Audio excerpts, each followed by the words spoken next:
Nesses dias de muitas dificuldades, nesses momentos em que a gente se sente um pouco assim, né? Não compreendendo direito todos os fatos que nos envolvem, a gente se sente por vezes amargurados, por vezes nervosos, por vezes incompreendidos. Mas nesses momentos mais difíceis de nossas vidas, só o Evangelho de Jesus para clarear os nossos momentos. E todas as lições do Evangelho que nós formos fazer, o que nós vamos estudar aqui no Evangelho, nós sempre vamos passar pelo caminho de nossas amarguras. E eu vou estudar com vocês, permitam-me, a belíssima parábola do trigo e do joio. Momento de reflexão que se encontra no capítulo 13 do Evangelho de São Mateus, no Evangelho de Mateus, versículos 24 a 30. Gostaria de ler juntos com os senhores, para que nós pudéssemos, compreendendo junto, fazermos uma reflexão. É uma parábola enobrecedora, engrandecedora, a mim em particular, a das mais belas, mas muitos a acham da simplicidade.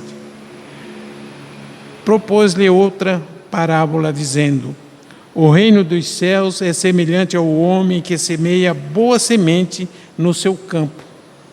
Mas, dormindo os homens, veio o seu inimigo e semeou o joio no meio do trigo e retirou-se. E quando a erva cresceu e frutificou, apareceu também o joio. E os servos do pai de família, indo ter com ele, disseram-lhe: Senhor, não semeaste tu no teu campo boas sementes? Por que tem então joio? E ele lhes disse: o inimigo é que fez isso. E os servos lhe disseram: querem, pois, que vamos arrancá-lo depois que partires?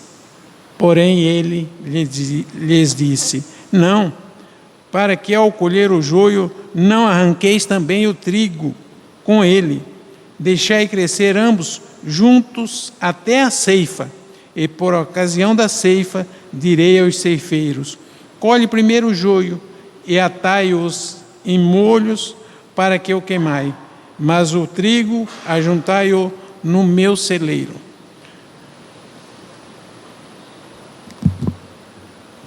Então, desta parábola, nós temos várias reflexões, nós temos vários momentos para refletirmos. Primeiro, há de se fazer um relato para que a gente possa compreender como é que estava e como é que acontecia a agricultura da época. Quando a gente se lembra da Judéia ou se lembra da Galileia de agora, a gente tem sempre a lembrança e a noção de um país assim muito desértico, com dificuldades, né, de plantar-se, de colher-se, embora tenhamos notícias das tecnologias que se usam em Israel. Mas imaginem os senhores que há 2000 anos atrás a agricultura era florescente e muito forte, era muito verde, toda a região, era uma rica região, por isso que Roma invadiu toda a Judéia, porque era uma região rica. E era do costume dos agricultores daquela época, primeiro semear e depois passava o arado, diferente da de hoje, né? Que se ara e depois se lança a semente. É bom lembrar disso, que depois de lançada a semente é que vinha o arado. E ervas daninhas que apareciam, eles tiravam na mão. Não tinha o recurso que nós temos hoje do veneno, das carpideiras, das máquinas que fazem esses serviços. Não tinha, absolutamente não. Era arrancado à mão. E quando começou a florir o trigo, a colher o trigo, o joio apareceu. E o joio é uma planta muito parecida com o trigo, né? Mas os senhores que trabalhavam então naquela plantação viram que o joio tinha nascido e perguntaram ao dono da fazenda se era para retirar o joio. E o senhor da plantação disse que não, deixar crescer junto. Pode até nos parecer que seja assim uma colocação de pouco caso daquele senhor com relação à plantação do trigo, ou com relação às sementes daninhas, as ervas daninhas que estavam surgindo junto do trigo. Mas não, mas é que tinha uma razão de ser. Primeiro que era muito parecido com o trigo. Mas é que Jesus queria ensinar o cuidado de Deus, que era o Senhor da plantação, com cada um de nós. Porque todos nós fomos criados simples e ignorantes, mas com a semente do bem, a semente do amor. Nós fomos criados simples, mas com o desejo de nos melhorarmos, o desejo de aprendermos a amar, o desejo de aprendermos a nos melhorar, perfectíveis, o desejo de ser melhores, de sermos perfeitos. E nessa nossa jornada de alguns milhares de anos, nós temos cultivado mais o joio. Veja só a paciência de Deus nosso Pai, que permite que, mesmo com os nossos defeitos mais vis, que mais possam magoar as pessoas, ou que mais possa provocar dores, ou que mais possa dar a nós mesmos muitas dores e muitas dificuldades. A recomendação do Pai Celeste é que deixa colher, porque Ele vai cuidar disso. Momento vai aparecer em que nós podemos modificar aquilo que está nascendo dentro de nós, aquela erva daninha, aquele joio que, embora parecido com sentimentos bons, a gente até interpreta como sentimentos bons, como os sentimentos que possam nos enobrecer, mas não é. Um exemplo disso, por exemplo, é o egoísmo, é o orgulho, é a vaidade. Muitos de nós até falam assim: olha, fulana é uma menina boa, ela é vaidosa, ela se cuida, né? E a gente nem se apercebe, né, das dificuldades que a vaidade pode nos trazer, que o egoísmo pode nos trazer. Fala, não, ele é trabalhador, e não vê que por trás, não é todas as condições, que por trás daquela ânsia, daquele trabalho, está apenas o egoísmo, o amor ao dinheiro, o amor ao poder. Mas Deus, o Pai Celestial, disse que isto vai crescer junto com a gente. E Ele nos manda soluções das maneiras mais diversas. O grupo familiar ao qual você pertence, um dia desperta e te convida a pensar e agir diferente daquilo que você tem agido. Aquele seu nervosismo encontra na alma amiga, no parente atencioso, um conselho peculiar: acalma-te.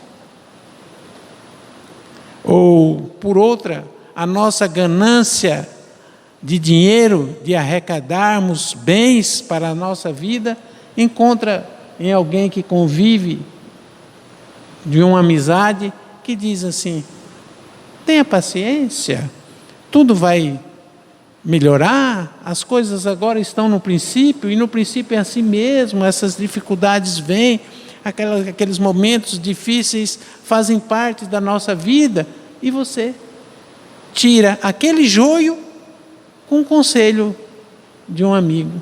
Você retira de você mesmo, não é isso?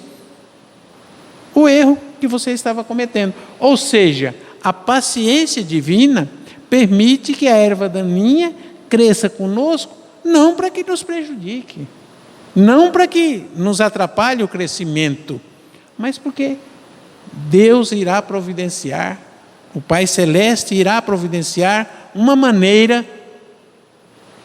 de que isso possa ser retirado.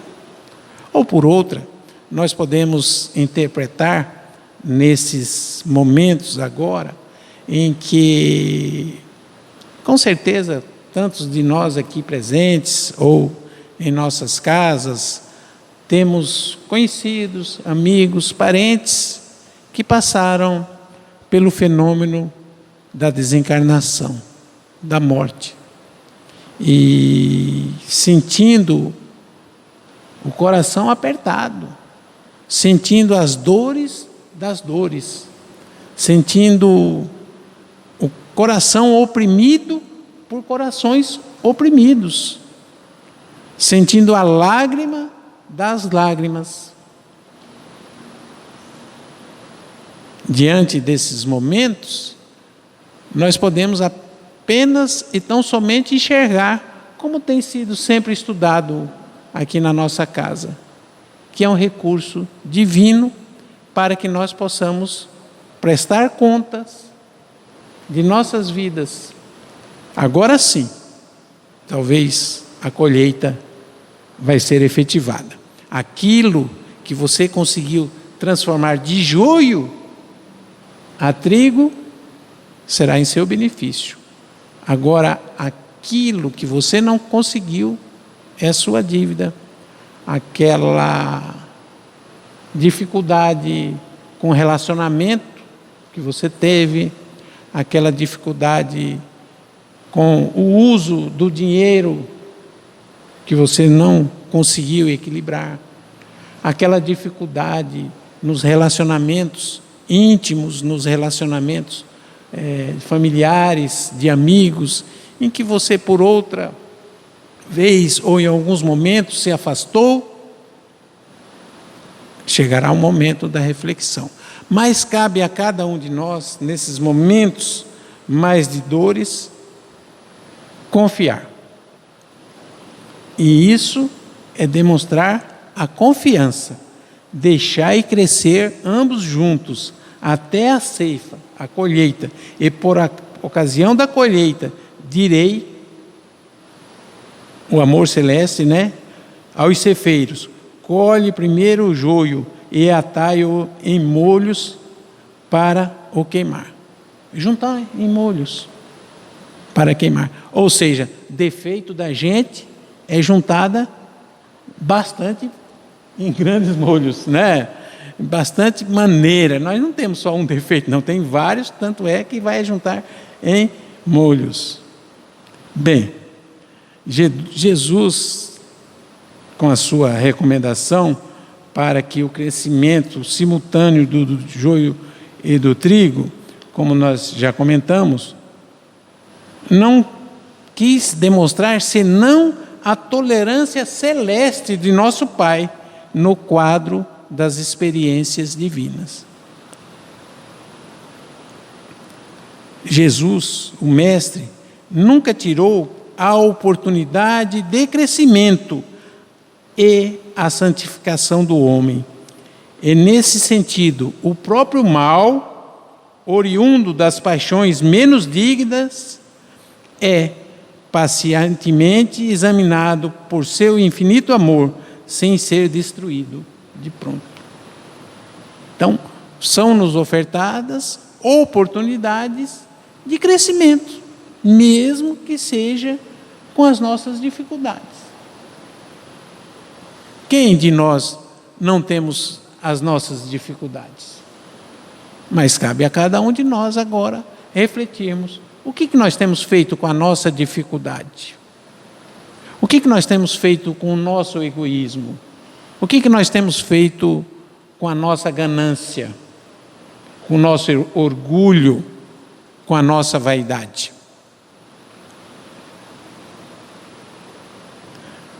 Importa então a pensar, a analisar que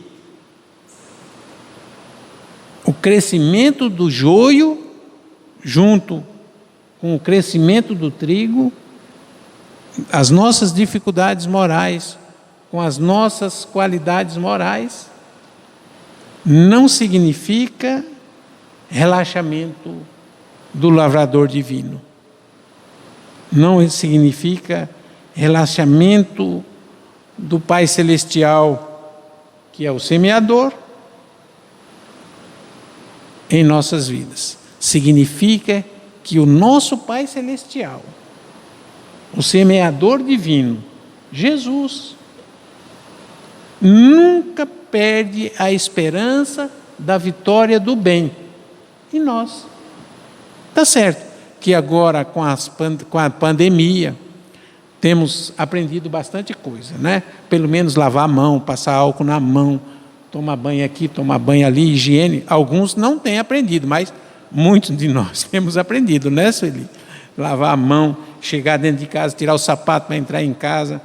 Está voltando ao costume japonês lá em casa. Não pode entrar de sapato em casa, sabia? Não pode. Tem um chinelo lá que você tem que usar antes de entrar.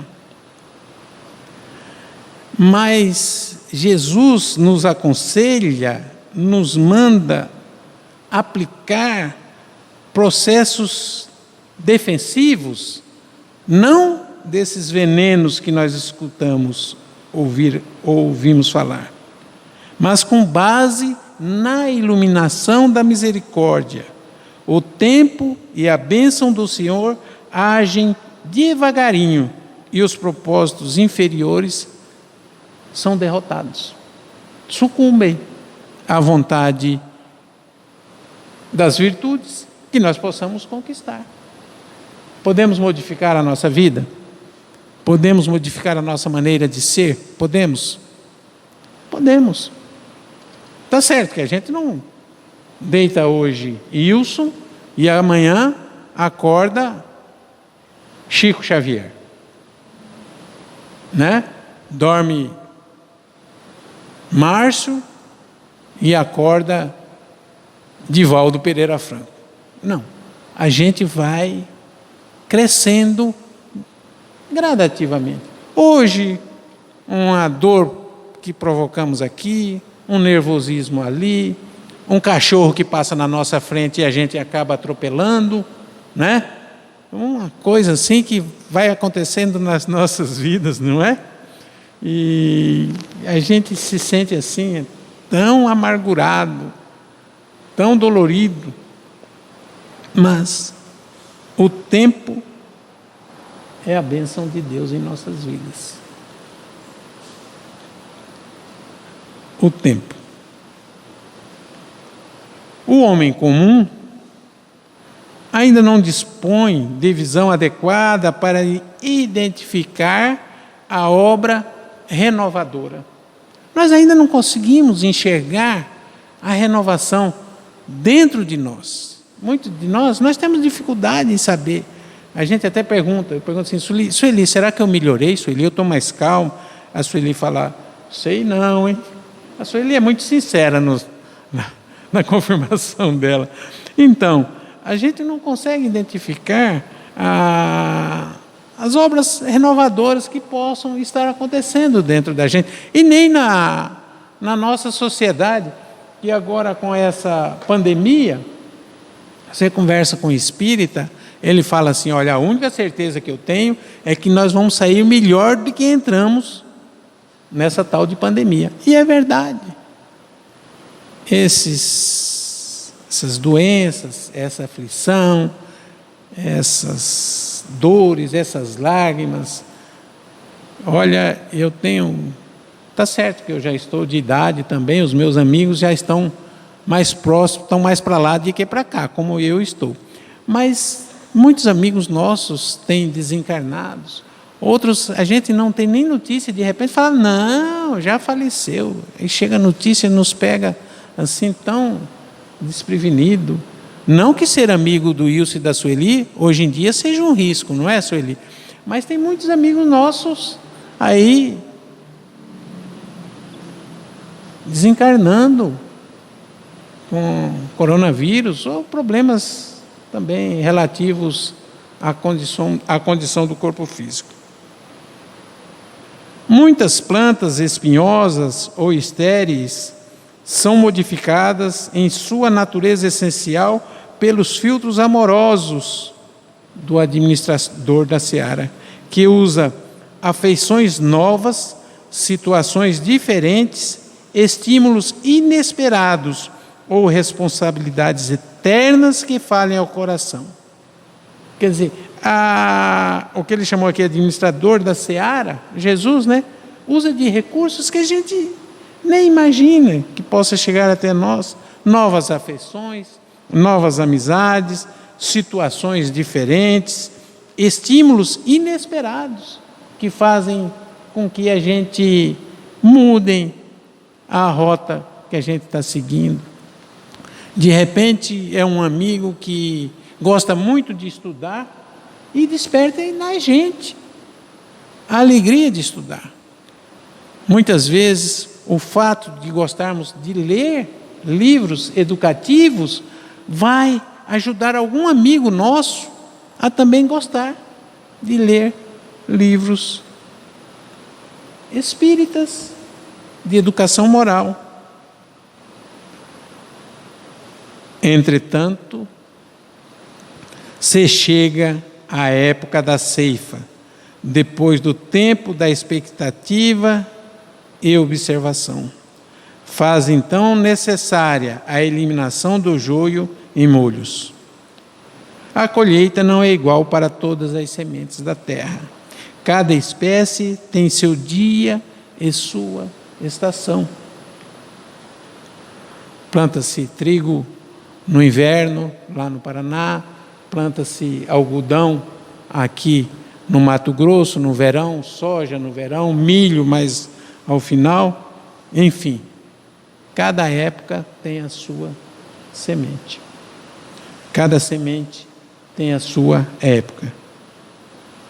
Eis porque, aparecendo o tempo justo de cada homem e de cada coletividade, exige-se a extinção do joio, quando os processos transformadores de Jesus foram recebidos em vão.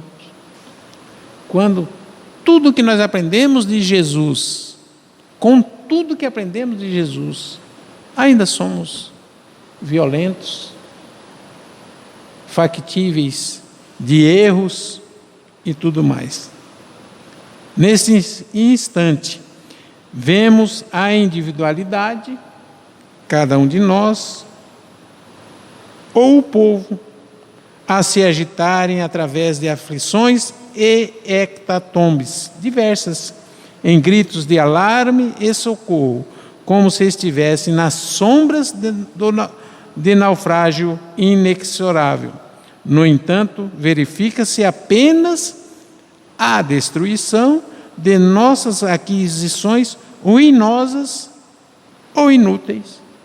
Na realidade, o que está transparecendo, que parece nos assustar, parece um naufrágio inevitável, inexorável, é apenas a destruição de nossas aquisições ruinosas como sociedade ou inúteis em nós mesmos. E em vista do joio ser atado aos molhos, uma dor nunca vem sozinha. Nunca vem sozinha. As nossas lágrimas, por de certo, se derramarão. Muita paz a todos, que nós possamos ter aproveitado este momento de reflexão. Antes de encerrarmos, gostaríamos de lembrar, porque toda vez que a gente está escutando, está estudando o Evangelho, sempre vem redundantemente, repetindo-se a questão desses momentos mais difíceis, momentos da pandemia. Mas vamos lembrar ao Natal. O menino Jesus está para nascer. Há poucos dias, há poucos momentos, nós iremos comemorar o Natal, o nascimento de Jesus. Mas tem uma frase que foi anotada por Lucas a respeito do nascimento de Jesus que eu gostaria de compartilhar nesses últimos momentos agora do estudo da noite. Glória a Deus nas alturas, paz na terra e boa vontade para com os homens. Glória a Deus no universo, não apenas no nosso planetinha aqui isolado, na galáxia aí da Via Láctea pequenina, das menores galáxias de todo o nosso universo. E o nosso planetinha tão pequenininho. A presença de Jesus dava glória ao nosso Pai, nas alturas, no universo, paz na terra, as lições que estava nos trazendo e a boa vontade de Jesus para com todos nós, para com todos os homens. Embora do berço feito de palha, a viagem foi até a cruz indigna, Jesus deixou-nos lições que nos elevam às condições que nós nem poderíamos imaginar que um dia estaríamos conversando sobre isso. Imagine o que nós trazemos dentro do coração e podemos falar um pouco sobre o Evangelho. Natal, boa nova, boa vontade. Estendamos a simpatia para com todos e comecemos a viver realmente com Jesus sob os esplendores de um novo dia. Natal é isso, é renovação, é começarmos uma nova maneira de viver, uma nova maneira de agir, porque a pandemia aí está nos convidando à colheita dos dias, dos nossos últimos dias. Mas todos nós temos a ficha com o número do dia ou da vez que vamos desencarnar. Mas ninguém sabe a ficha que tem no bolso, o número qual que pertence ou que dia que vai acontecer. Apenas que acontecerá. Então vamos em frente, vamos à frente, aprendendo as lições do amor. Muito obrigados a todos, muita paz. Jesus nos abençoe sempre e sempre. Obrigado.